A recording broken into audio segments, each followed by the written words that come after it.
अस्सलाम वालेकुम जी, मेरा नाम आरिश फारूक है। आज की वीडियो में हम लोग डिस्कस करेंगे how China help Pakistan in the last 5 years when Pakistan really needed a friend rather than a partner on international forums and at international level. पिछले 5 साल में हम लोगों ने देखा है जिस तरह से पाकिस्तान की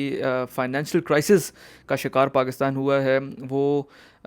एक अनप्रेसिडेंटेड किस्म की चीज़ है। पाकिस्तान अपनी 75 साल तारीख़ में इस तरह की क्राइसिस से कभी नहीं गुजरा जिस क्राइसिस से पाकिस्तान आज गुजर रहा है। इस क्राइसिस से गुजरने की सबसे बड़ी वजह ऑब्वियसली कोरोना पेंडेमिक भी था। जब कोरोना पेंडेमिक आया तो पूरी दुनिया बंद हो गई और पाकिस्तान की इकोनॉमी जो थोड़ी बहुत स्टेबिलिटी की तरफ जा रही थी एक्सपोर्ट्स की वजह से, उसको जो है वो ब्रेक लगी, क्योंकि ऑब्वियसली पूरी दुनिया बंद हो गई थी और ना ही सिर्फ पाकिस्तान की इकोनॉमी बल्कि पूरी दुनिया की इकोनॉमी पर इसका एक बहुत नेगेटिव इम्पैक्ट पड़ा। चूँकि पाकिस्तान एक डेवलपिंग इकोनॉमी थी तो उस पर एक बहुत मेजर इम्पैक्ट आया। जिस तरह से दुनिया कोविड के बाद खुलने लगी, उसके साथ साथ पाकिस्तान ने कोशिश की कि किसी तरीके से स्टेबिलिटी की तरफ जाए, तो फिर पाकिस्तान में एक पॉलिटिकल टर्मोइल जो है वो बर्पा हुआ। और उस पॉलिटिकल टर्मोइल के बाद पाकिस्तान में एक बहुत डेविस्टेटिंग किस्म का सैलाब आया, जिससे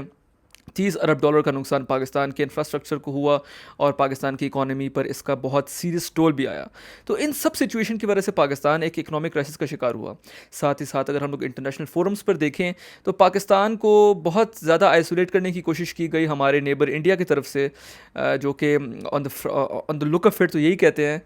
कि हम लोगों को पाकिस्तान से कोई सरोकार नहीं है और हम लोगों की अपनी डेवलपमेंट की तरफ हम लोगों ने जाना है, अपनी डेवलपमेंट की तरफ देखना है। लेकिन फिर भी पाकिस्तान पर इस तरह के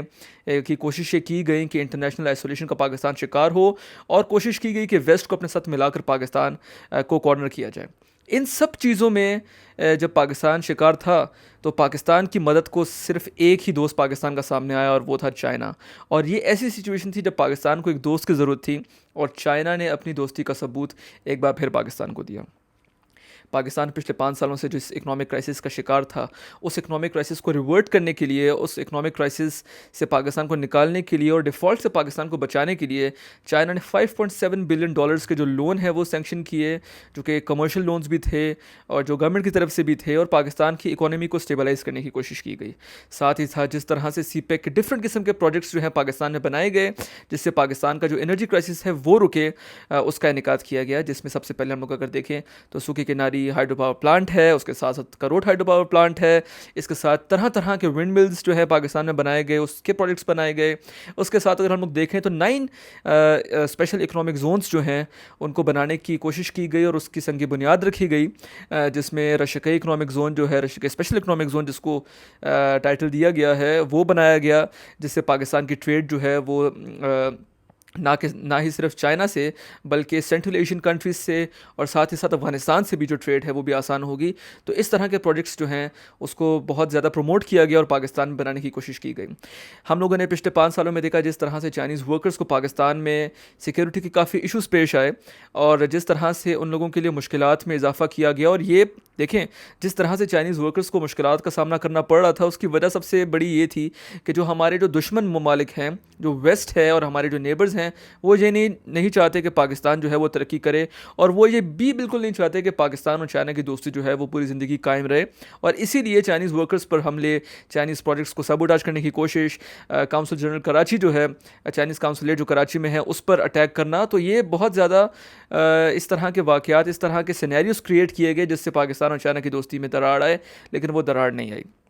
साथ ही साथ इंटरनेशनल फोरम्स पे चाइना ने भरपूर पाकिस्तान का साथ दिया, जहां पाकिस्तान को ज़बरदस्ती जो है वो एक दहशतगर्द मुल्क लेबल करने की कोशिश की गई। वहां चाइना ने UN के डिफरेंट फोरम्स पे पाकिस्तान का साथ दिया, जहां पाकिस्तान के ख़िलाफ़ कोई ऐसी करारदाद पास होने लगी जिससे पाकिस्तान को नुकसान हो सकता। चाइना ने एक बड़ा भाई होने का जो है वो सबूत पेश किया और उसको वीटो किया। अभी हाल ही में G20 समिट जो है वो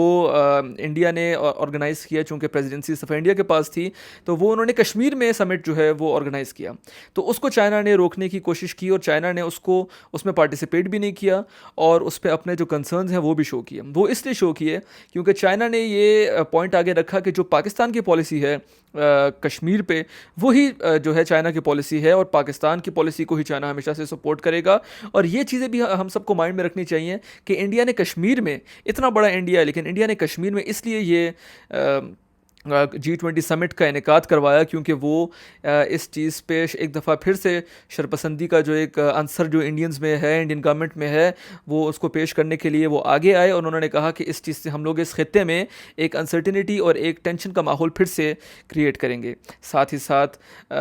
जब इस तरह के मामला चल रहे थे तो चाइना ने एक बहुत पॉजिटिव रोल प्ले किया और इंटरनेशनल आइसोलेशन में पाकिस्तान को धकेलने की जो कोशिश की जा रही थी उससे पाकिस्तान को निकाला और पाकिस्तान को सपोर्ट किया। डिप्लोमेटिक फोरम्स के अलावा एक इंफ्रास्ट्रक्चर की मैंने बात की डिप्लोमेटिक फोरम्स पे, साथ ही साथ मिलिट्री जो सपोर्ट था वो भी पाकिस्तान को हमेशा से प्रोवाइड किया गया। जिस तरह से दहशतगर्दी के वाक़यात हो रहे हैं उस पर मॉरल सपोर्ट की पाकिस्तान को बहुत ज़्यादा ज़रूरत है और पाक फ़ौज को भी ज़रूरत है, तो उसमें चाइना ने एक कलीदी किरदार अदा किया। तो डिफरेंट तरीके से पाकिस्तान मुश्किलात में घिरा हुआ था और अभी भी घिरा हुआ है और चाइना ने एक बड़ा मेजर रोल प्ले किया। मैं एक बार फिर से वो फिगर याद करवाना चाहूँगा, जब पाकिस्तान के पास पैसों की कमी हो गई थी और अभी भी कमी है, तो चाइना वो मुल्क है जिसने $5.7 बिलियन के लोन्स जो हैं बड़े ही जो है कम इंटरेस्ट रेट पर पाकिस्तान को दिए। देखें, लोग ये बात करते हैं कि पाकिस्तान को लोन्स दे रहे हैं, लेकिन पाकिस्तान जो है वो अपना इंटरेस्ट जो है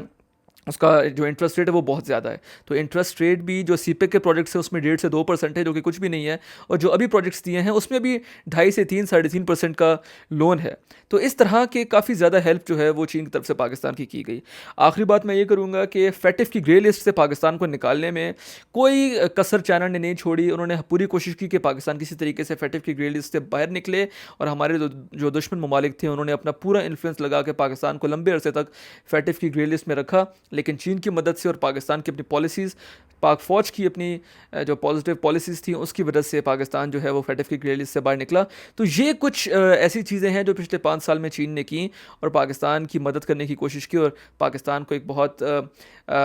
बहुत जहाँ मदद की ज़रूरत थी पाकिस्तान का हाथ आगे बढ़ाया और पाकिस्तान को सपोर्ट किया। पाकिस्तान को क्या करना चाहिए? पाकिस्तान को ये करना चाहिए कि सीपेक जो हमारी एक लाइफलाइन है उसको बिल्कुल सपोर्ट करें, उसको पॉलिटिसाइज़ ना करें, इस तरह के प्रोजेक्ट्स को जो है पॉलिटिक्स से दूर रखें, और जो Chinese workers, Chinese companies, Chinese officials, Chinese diplomats Pakistan में हैं उनको फुल प्रूफ सिक्योरिटी फराहम की जाए, क्योंकि वो एक नेकनीयती से काम कर रहे हैं। और एक ही इन्वेस्टर है पाकिस्तान में चाइना का, एक ही इन्वेस्टर है पाकिस्तान में जो कि इन्वेस्ट कर रहा है और वो चाइना है। तो चाइनीज़ इन्वेस्टर्स को ज़्यादा से ज़्यादा सपोर्ट करें, उनको एक फ्रेंडली वर्किंग एनवायरनमेंट जो है वो प्रोवाइड किए जाए, ताकि उनको जो है इस मुल्क में किसी किस्म की कोई प्रॉब्लम फेस ना करनी पड़े। आवाम, पाकिस्तानी आवाम जो है वो चीनी लोगों से बहुत मोहब्बत करते हैं। हमारी हुकूमत ने भी हमेशा से फैसिलिटेट किया है, हमारी इस्टेब्लिशमेंट ने भी फैसिलिटेट किया है, लेकिन जो हमारे दुश्मन ममालिक हैं वो कोशिश यही करते हैं कि किसी तरीके से पाकिस्तान और चीन के ताल्लुकात ख़राब हों। तो इट्स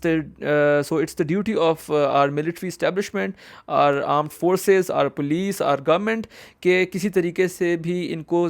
अपने जो नापाक इरादे हैं हमारे दुश्मनों के उसको कामयाब ना होने दें, और सीपेक को और चाइनीज़ ऑफिशियल्स को फुल प्रूफ सिक्योरिटी फराहम की जाए। आई होप आपको मेरी वीडियो पसंद आई होगी। बहुत शुक्रिया।